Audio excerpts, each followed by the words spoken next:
ये है दिल्ली दर्पण। नमस्कार साथियों, लोकसभा चुनाव का बिगुल बज चुका है। चुनावी बिसात बिछ चुकी है। चाहे सत्ता पक्ष के दल हों चाहे विपक्ष के दल हों, सभी दलों ने अपने मोहरे सेट करने शुरू कर दिए हैं। और इस समय जो विपक्ष की लामबंदी है, विपक्ष की जो एकजुटता है, विपक्ष की जो रणनीति है, वो देखने को मिल रही है। 23 जून को पटना में विपक्ष की मीटिंग होने के बाद आज बेंगलुरु में विपक्ष की मीटिंग चल रही है। और पटना में 17 दल थे और जो बेंगलुरु में जो मीटिंग होने जा रही है, इस मीटिंग में 24 दलों के शामिल होने की बात सामने आ रही है। और इस मीटिंग में जो है मुख्य बात यह है कि यूपीए की जो अध्यक्ष हैं सोनिया गांधी, वह भी शामिल हो रही हैं। बड़ी बात है। और कांग्रेस की जो रणनीति है इस समय, वह यह है कि किसी भी कीमत पर भारतीय जनता पार्टी की सत्ता में वापसी नहीं आने देनी है। किसी भी कीमत पर नरेंद्र मोदी को प्रधानमंत्री नहीं बनने देना है। और कांग्रेस ने जो है वो राहुल गांधी जो है इस समय कांग्रेस के जो नेता हैं, उन्होंने बोला भी है कि कितनी भी कुर्बानी देनी पड़े कांग्रेस को, लेकिन विपक्ष की एकजुटता जो है वो करके रहेगी। और यही वजह रही जब अरविंद केजरीवाल जो दिल्ली के मुख्यमंत्री हैं, आम आदमी पार्टी के संयोजक हैं, उन्होंने अध्यादेश के मामले में, जो अध्यादेश सुप्रीम कोर्ट ने जो अरविंद केजरीवाल को पावर दी थी, और उस पावर के खिलाफ में केंद्र सरकार ने अध्यादेश लाया और केंद्र सरकार ने फिर से एलजीबी सक्सेना को वो पावर दे दी। तो इस अध्यादेश का मामला जब अरविंद केजरीवाल ने पिछली मीटिंग में उठाया और नाराजगी जताई, तो मीटिंग होने से ही पहले कांग्रेस ने स्पष्ट कर दिया कि वह इस अध्यादेश का समर्थन नहीं करेगी, पूरी तरह से विरोध करेगी। और अरविंद केजरीवाल भी बेंगलुरु में जो विपक्ष की ये मीटिंग होने जा रही है उसमें शामिल हो रहे हैं।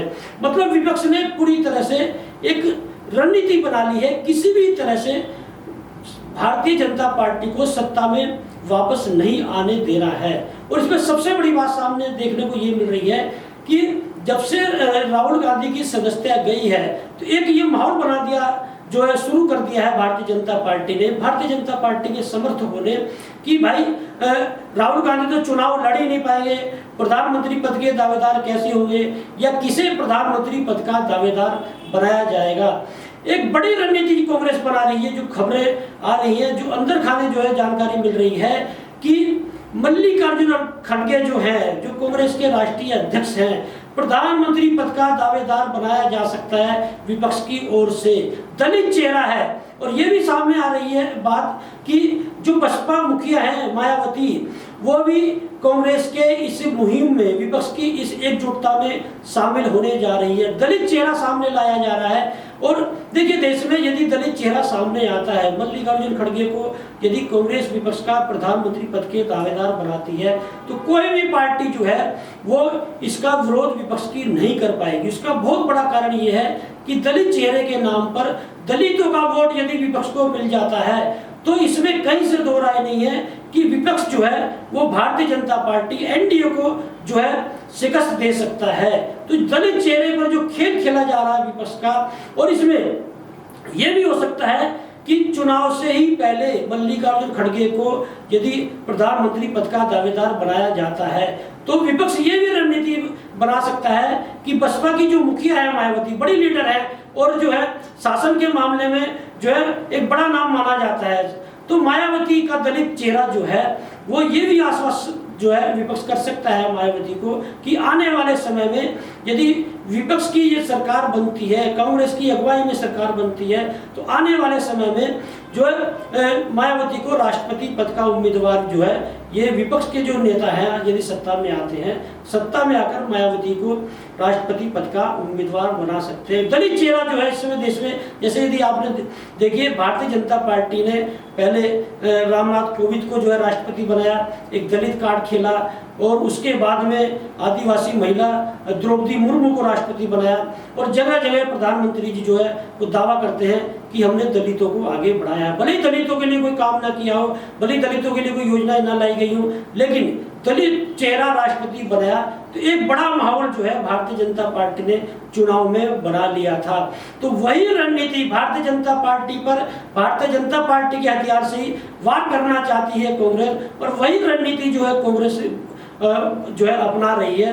तो मल्लिकार्जुन खड़गे यदि प्रधानमंत्री पद के दावेदार विपक्ष के बनते हैं तो इसमें कहीं से दो राय नहीं, विपक्ष बहुत मजबूत हो जाएगा, क्योंकि जितने भी दल हैं उन्हें ये लगेगा कि मल्लिकार्जुन खड़गे, मायावती जो है यदि आ जाती है विपक्ष में तो एक दलित इस समय कोई चेहरा भारतीय जनता पार्टी के पास नहीं है।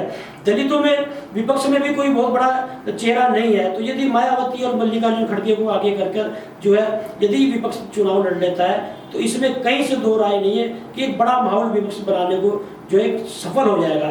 जहां तक राहुल गांधी की बात है, भले राहुल गांधी को गुजरात हाई कोर्ट से राहत ना मिली हो सदस्यता के मामले में, लेकिन ये मामला सुप्रीम कोर्ट पहुंच चुका है।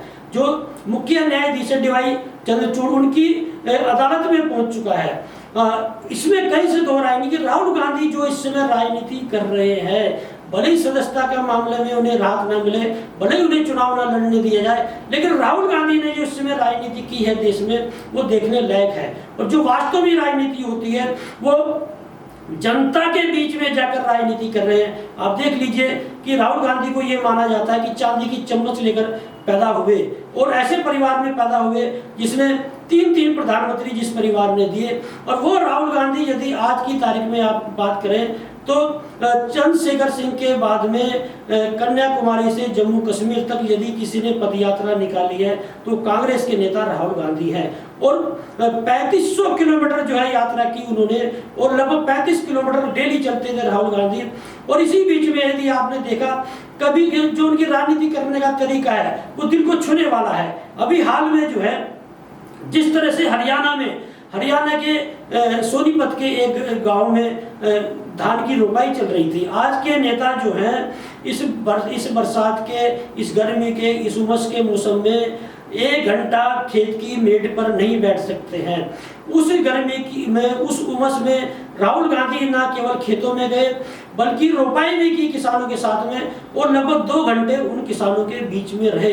तो राहुल गांधी ने जो इस समय राजनीति की है उन्हें ना सत्ता से मोह है ना उन्हें सांसदी से मोह है, एक राजनीति कर रहे हैं जनसेवा की। और जिस तरह से लोगों के बीच में मिल रहे हैं, लोगों के बीच में जा रहे हैं, किसान की बात कर रहे हैं, मजदूर की बात कर रहे हैं, तो राहुल गांधी का जो कदम वो लगातार बढ़ रहा है। और यदि आज राहुल गांधी की बात करेंगे तो इसमें कहीं से दो राय नहीं कि विपक्ष में कांग्रेस की अगुवाई में यदि सरकार बनती है, प्रधानमंत्री कोई भी हो, लेकिन राहुल गांधी की पूरी चलेगी। आपने पिछले दिनों देखा होगा कि मनमोहन सिंह भले प्रधानमंत्री थे लेकिन राहुल गांधी की पूरी चली। और आज यदि कोरोना काल में आम आदमी जिंदा रहा, यदि भारतीय जनता पार्टी की एनडीए सरकार में किसानों की जमीन बची तो इसका बहुत बड़ा श्रेय राहुल गांधी को दिया जा सकता है, क्योंकि खाद्य सुरक्षा कानून और भूमि अधिग्रहण कानून इसमें बहुत बड़ा योगदान राहुल गांधी का है।